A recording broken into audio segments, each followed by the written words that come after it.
पिताजी ने निराश होकर एक दिन स्कूल के मास्टर के पास जाकर सारा हाल सुनाया और कहा, मास्टर साहब, अब आपको सुधारने का काम आपका ही है।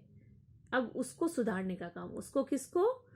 अप्पा राव को सुधारने का काम आपका ही है। मास्टर साहब ने अप्पा राव को अपने पास बुलाया और कहा, तुम दोपहर को हमारे घर आ जाना। अप्पा राव हक्का बक्का रह गया। हक्का बक्का मतलब आश्चर्यचकित हो गया कि अरे आज मुझे गुरुजी ने क्यों बुलाया है, मेरे से क्या गलती हो गई है ना। वो ये सोचकर घबराने लगा कि न मालूम वे क्या क्या सवाल पूछेंगे। डर के मारे धीरे धीरे कदम बढ़ाकर वह मास्टर साहब के घर पहुंचा। वह दरवाजे के पास सहम कर खड़ा हो गया। सहम के मतलब डरते हुए, है ना। अप्पा राव को दरवाजे के बाहर आते ही मास्टर साहब ने बड़े प्यार से अंदर बुलाया और कहा, आजा बेटा आजा, बाहर क्यों खड़ा हो गया। वह सुनकर अप्पा राव की जान में जान आ गई। उसने सोचा, अरे कोई ऐसी बात नहीं है। मास्टर साहब ने उसको चटाई पर अपने पास बिठाया। क्यों बेटा, परीक्षा नजदीक आ गई है ना, खूब तैयारी हो रही होगी, मास्टर साहब ने पूछा।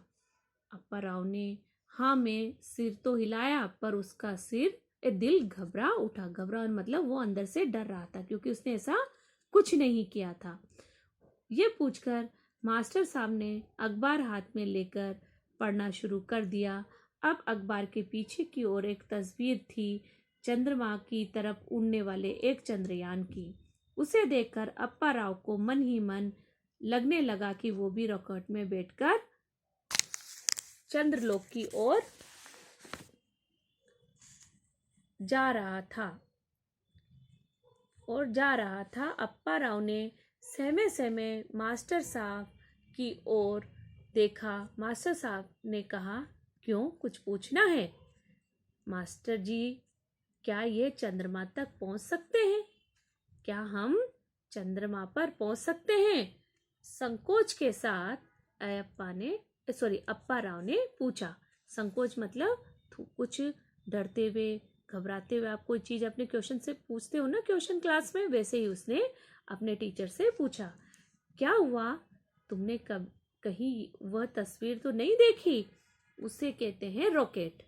जो ऊपर की ओर बेटा रॉकेट आप सब देखते हो ना, तो उसने कहा कि ये तस्वीर किसकी है? रॉकेट की। इसको अमेरिका में तैयार किया जा रहा है, वह हमें चंद्रमा पर ले जा सकता है। मास्टर साहब ने उसे समझा दिया। अप्पा राव के मन में तरह तरह के भाव उठने लगे। तो फिर इस रॉकेट में सवार होने के लिए हमें अमेरिका जाना होगा? हाँ बेटा, अमेरिका कहाँ है मास्टर साहब? अगर लंदन होकर जाए तो यहाँ से 10,000 मील दूर है बेटा। ध्यान रखना, लंदन होकर जाए तो 10,000 मील। आपसे पूछा जा सकता है कि अमेरिका कितनी दूर है। हवाई जहाज से कुछ 20 घंटे में वहां पहुंच सकते हैं और पानी के जहाज से लगभग 25 दिन लगते। हवाई जहाज पर चढ़ने के लिए कहाँ जाना होगा? क्या वो हमारे गांव में रुकता है? मास्टर साहब हंस पड़े। वह यहाँ नहीं रुकता। बड़े बड़े शहरों में हवाई अड्डे होते हैं, उनके लिए मुंबई व चेन्नई जाना होगा। बेटा, हवाई अड्डा क्या होता है? जहाँ पर जो जितने भी एरोप्लेन होते हैं, हवाई जहाज होते हैं, जिस तरह से हम बस का स्टेशन होता है ना, उसी तरह से वहां पर जहाज का स्टेशन होता है, उसी को ही हम हवाई अड्डा कहते हैं। इसके लिए बहुत सारा पैसा चाहिए। कितना पैसा लगेगा? बहुत पैसा लगेगा बेटा। यदि हम किफायत से पैसा बचाते जाएं, तब जाकर हम ऐसी अजीब चीजें पा सकते हैं। देखो बेटा, जो मैंने बात कही थी यहाँ साबित हो रही है कि अगर आप शुरू से पैसा बचाएं, और ये नहीं कि बहुत जरूरी काम आप ना करें, नहीं, काम भी करो, पर उसको ऐसा करो कि वो कम पैसे में बहुत अच्छे तरीके से हो सके। तो शुरू से अगर आप पैसा कमाओ और उसको बचाओ, तो बचाकर आप अजीब यानी कि बहुत अच्छे तरीके से अपनी लाइफ को सेटल कर सकते हो। वैसे आपकी बता दे कि कितना पैसा लगेगा। वैसे आप ही बता दे कितना पैसा लगेगा। ये क्वेश्चन किसने किया? ये क्वेश्चन बच्चे ने टीचर से किया है ना। क्यों, तुम वहां जाना चाहते हो? पैसा जमा करो। ये बात किसने कही? टीचर ने, मास्टर जी ने। तो मास्टर साहब, कुल मिलाकर 100 में काम चल जाएगा। ये किसने कहा? लड़के ने मास्टर साहब से कहा कि क्या मास्टर साहब 100 रुपए में काम चल जाएगा? मास्टर साहब टहका मारकर हंसने लगे। टहका मार का मतलब जोर जोर से हा हा हा हा ऐसे करके हंसने लगे। अरे पगले कहीं के, अमेरिका तक पहुंचने में 5,000 रुपए से कम नहीं लगेगा। तुम्हारा मकान, तुम्हारे खेत, सब कुछ बेचने पर भी इसमें आधा किराया नहीं बनेगा।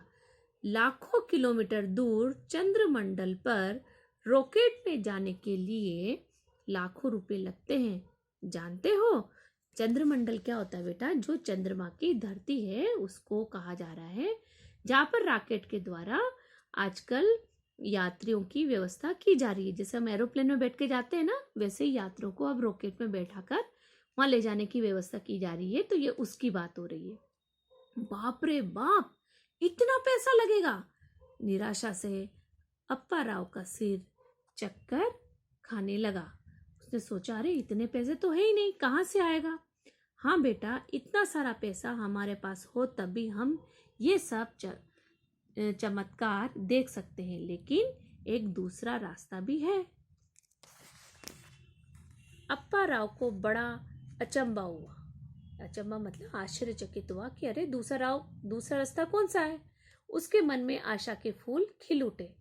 तुम अच्छी तरह पढ़ लिख कर विज्ञान की ऊंची शिक्षा पाओ तो सरकार अपने खर्च पर तुम्हें चंद्रलोक भेज सकती है। ये बात अध्यापक बालक को समझा रहा है कि अगर आप शुरू से अच्छे पढ़ोगे, जैसा बेटा ये बात मैं आपको भी कहना चाह रही हूँ कि अगर आप शुरू से अच्छे पढ़ोगे तो आप अपने मन में जो आप ठान सकते हो वो कार्य कर सकते हो, और उसके लिए गवर्नमेंट आपकी हेल्प करती है। लेकिन उच्च शिक्षा पाना इतना आसान नहीं है, इसके लिए भी बहुत सारा पैसा चाहिए। देखो पैसा कितनी बड़ी चीज है, पैसे के बिना कोई काम नहीं चलता। यही बात मैं आपको कहना चाह रही हूँ कि आप अच्छी शिक्षा पाने के लिए, अच्छा अपना आचार व्यवहार रखने के लिए, अच्छी सोसाइटी में रहने के लिए बेटा आपको पैसा चाहिए, और पैसे के बिना कोई काम नहीं चलता। हाँ ये है, कम पैसे में हम अच्छा काम कर सकते हैं, इसी को ही हम किफायत कहते हैं। आगे पढ़ते हैं। अप्पा राव ने सिर झुका लिया और सोचने लगा। हाँ बेटा, तुम अपने पिताजी से कहो कि वो पैसा जमा करे। वैसे मैं तुम्हारे पिताजी को जानता हूँ, वो फिजूल खर्ची करने वाले नहीं है, मतलब फालतू में पैसा वो खर्च नहीं करते हैं। अप्पा राव का झुका हुआ सिर झुका ही रहा। अंदर ही अंदर शर्म के मारे वो अपने आप को समेट रहा था। समेट रहा मतलब वो सोच रहा था, मैं क्या क्या गलतियां करता हूँ जो मुझे सही करनी है। अब उसके सामने रॉकेट या चंद्रलोक नहीं, उसकी जगह उसे अपने फटे कपड़े, खाने पीने की चीजें, कागज तथा किताबें दिखाई दे रही हैं। यानी कि अब वो उनको कैसे ठीक करेगा, उनसे कैसे उपयोग लेगा, है ना। उस दिन से मोती टाप में एक नया मोती चमका। मतलब उस दिन से जो अप्पा राव ने एक अच्छा इंसान बनने की ठान ली और उसने बन के दिखाया। तो बच्चों, आज हमने ये पाठ पढ़ा और ये तेलुगु कहानी से लिया गया है। ये इनके लेखक हैं और पांडुरंग राव, और आपको ये पाठ अच्छे से समझ आया होगा। आशा करती हूँ कि इसमें मज़ा भी आया होगा और आपने बहुत कुछ सीखा भी होगा। जय हिंद।